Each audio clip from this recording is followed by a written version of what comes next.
Maurice Strong, a Canadian oil and businessman, was the president of Canada's Power Corporation, pushing the climate change agenda in the 1960s. What you may not know is that Maurice was also a big power player in Tavistock's social engineering machine, and he held the Conference of 1980. He gathered occult think tankers, social engineers, cybernetic experts, and futurologists to discuss what they wanted to see happen in the 1980s. Here is a list for the Tavistock Conference of 1980. Women entering the corporate world, racially mixed breeding, the rise of Oprah Winfrey to normalize mixed marriage, youth rebellion, lesbian moms, the emergence of the fake green movement, the importance of meditation and Kabbalah to confuse Christians, the infiltration of hip-hop with gangster rap, and the New Age movement. What do you think, America? Were they successful in the 1980s? Amazing, isn't it? Do you think it is a coincidence that we started calling America the homeland after 9/11? And then we had Showtime with its popular show, Homeland? Did you know the word homeland comes straight out of the Communist Manifesto? These social scientist wizards understand you better than you understand yourself. They can profile any audience to accept lies, and they know you won't even question it, unless, of course, you have broken your programming. When we think of the word intelligence, we usually think Mossad, CIA, MI6, but we never think Tavistock. Did you know that the majority of CIA and MI6 operatives get their training at Tavistock? Here is a list of what they learn: metaphysics, mind control, behavior modification strategy, ESP, hypnotism, esoteric knowledge, Satanism, and Manichaean theology, which is understanding the duality of good and evil. So how did this happen? Let's go back to the beginning. Our Tavistock story begins in the late 1800s with Arthur Sharep Spiridovich, a white Russian loyalist who was anti-communist.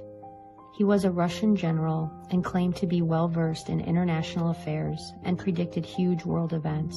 In 1902, he warned kings and dukes about future assassination attempts, and he was right. He also predicted the First World War due to his knowledge about the hidden hand, in which he called a secret group of 300 Jewish families controlling the world events. Spiridovich emigrated to New York and wrote the book Secret World Government. He was found dead in his hotel room in 1926 at the age of 59 from suicide. So who was this secret group of Jews? Spiridovich was talking about the Committee of 300. Walter Rathenau, a German politician, once said, 300 men, all of whom know one another, guide the economic destinies of the continent and seek their successors from within their own environment. Dr. John Coleman was a British intelligence officer who gained access to a private British museum in London. It was here that Coleman discovered the highly classified documents of Tavistock. It angered him so much he spent 5 years reading and deciphering them, and wrote the book, The Tavistock Institution of Human Relations. Tavistock was secretly started in 1913 and was funded by the British monarchy, the Milner Group, the Rockefellers, and the Rothschilds. Tavistock's first purpose was to create propaganda to start a war between Britain and Germany.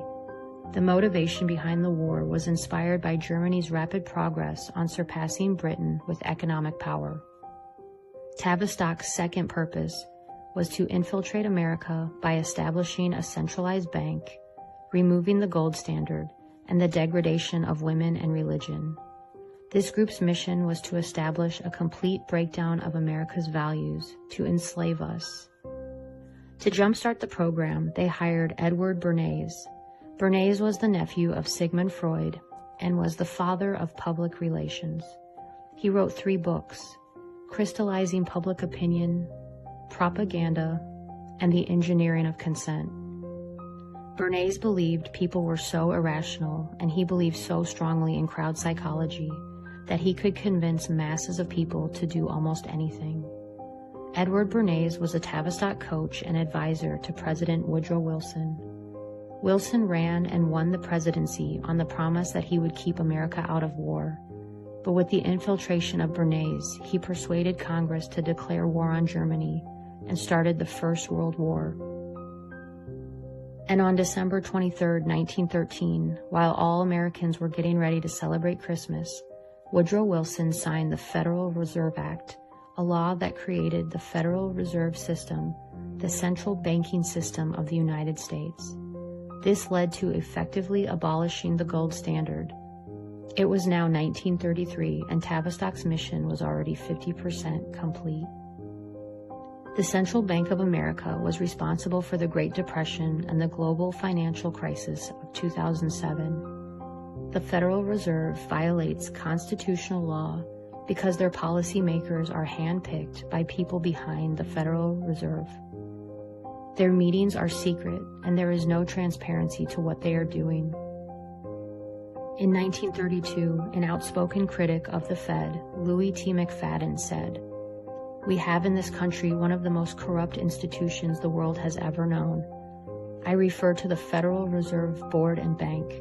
This evil institution has impoverished and ruined the people of the United States through its corrupt practices of the money vultures who control it." After the wars and the establishment of the central bank, America started to see moral decline through what historians call the New Morality, or otherwise known as the birth of liberalism. It was President Ronald Reagan that once said, "If fascism ever came to America, it will come in the name of liberalism." In the 20s, known as the Decade of Decadence, we saw the emergence of the flapper. Women were now cursing, smoking, drinking, wearing revealing clothing, and the term loose entered into the zeitgeist. This was a cause and effect directly from advertising and Tavistock music, which was pushed from these think tanks. In the 1930s, homosexuality and lesbianism became rampant, not out of any inner or latent desires, but as a means to shock the old establishment during the Great Depression. During the Great Depression, the nation was numb. G.K. Chesterton, a writer and philosopher, said, "The moral, spiritual, racial, economic, cultural bankruptcy we are in today is not some social phenomenon, but rather the outcome of a carefully planned Tavistock program." The birth of MIT, the National Institute of Mental Health, the Stanford Research Center, and Wharton School of Economics were founded by Dr. Kurt Lewin, John Rawlings Rees, and Margaret Mead, arguably the best Tavistock social engineers of all time. Believe it or not, through the minds of these leaders came the brainwashing and propaganda for World War II, Vietnam, the Korean War, the 2 Gulf Wars, and every war that followed after. According to Dr. Coleman, the best kept secret and research that came out of Tavistock is the 3-system response. The 3-system response is how the population reacts to stress resulting from a contrived situation. A contrived situation is a crisis management exercise for world leaders.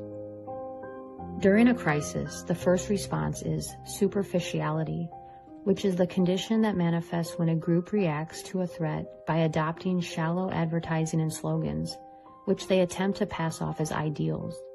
Because the cause of the crisis is not identified, it leaves the population confused, and this phase can last as long as the controller wants it to.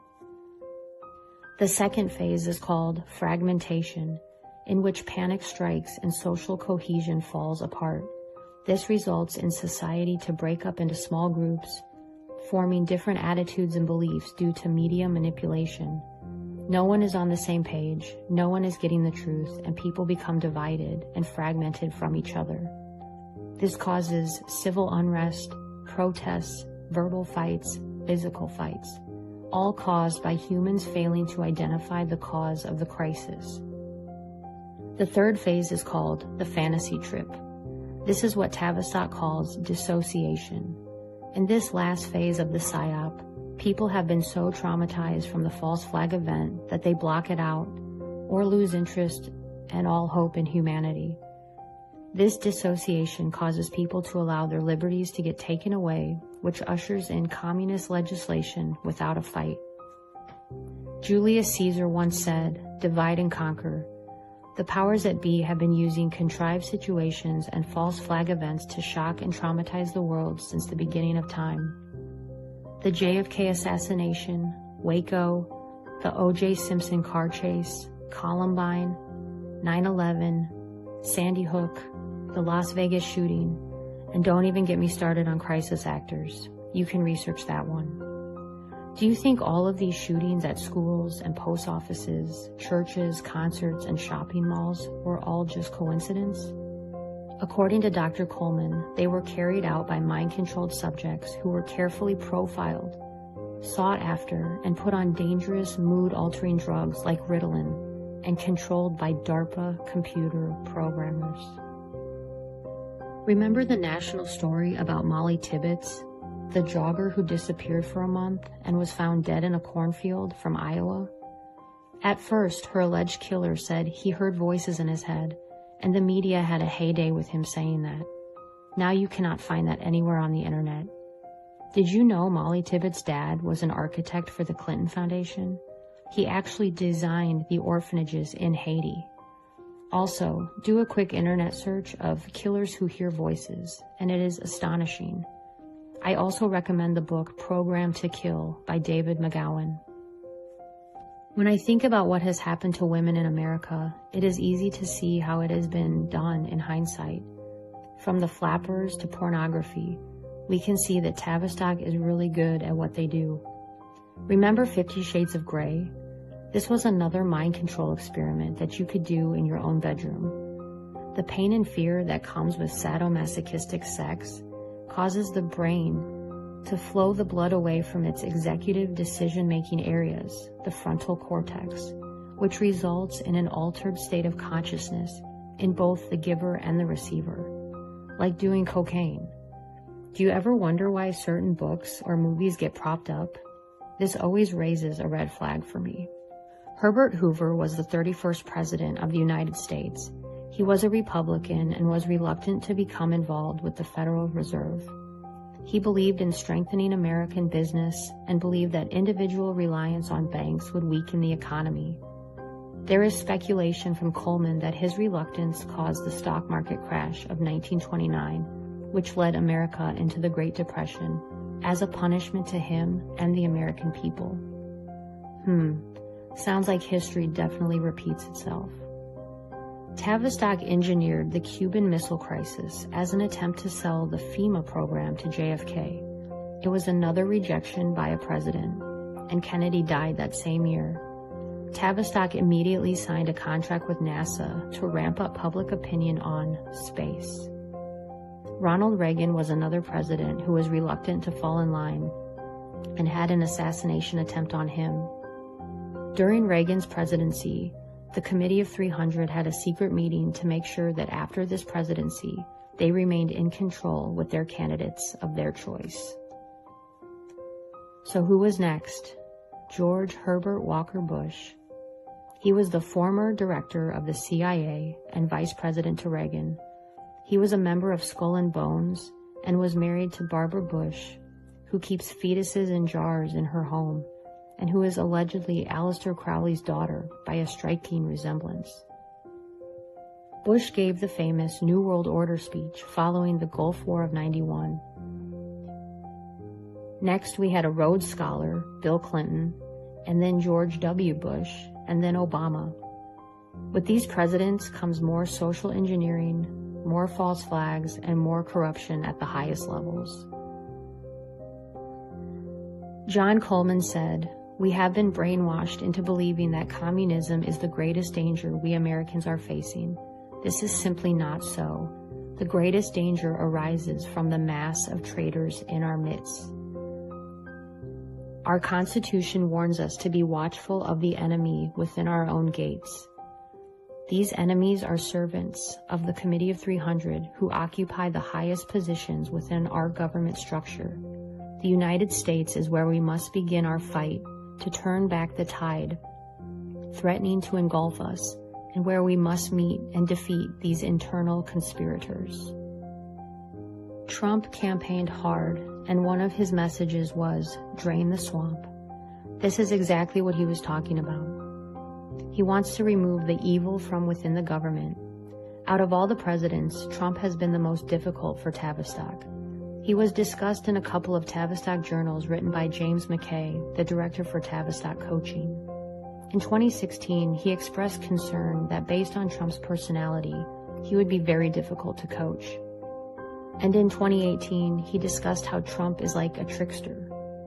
Is this a confession that Trump hasn't fallen in line, but has been steps ahead of the committee? Another modern goal of the Committee of 300 is the emergence of the technotronic era. In the book, Between Two Ages by Brzezinski, he says, the technotronic era involves the gradual appearance of a more controlled society. Such a society would be dominated by an elite, unrestrained by traditional values. Soon it will be possible to assert almost continuous surveillance over every citizen and maintain up-to-date complete files containing even the most personal information about the citizen. These files will be subject to instantaneous retrieval by the authorities. That's creepy. And who is his daughter? Mika Brzezinski, the talk show host on Morning Joe with Joe Scarborough. This is the guy Trump accused of murdering one of his staffers. The book by Brzezinski also discussed future human cloning and robotoids, people who acted like people and who seemed to be people, but were not people. There are psyops within psyops.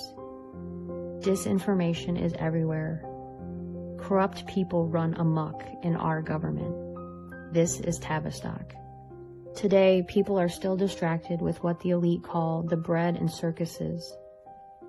Baseball, football, endless Hollywood, and Social Security. Nothing has changed. The program is so good. If you were trying to explain this to somebody, they would think you are crazy. That is how good the programming is.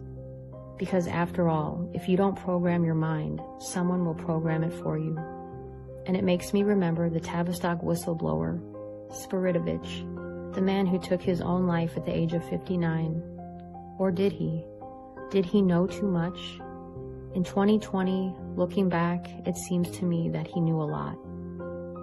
I will leave you with that to do your own critical thinking. Until then, stay safe out there and don't stop questioning the world around you.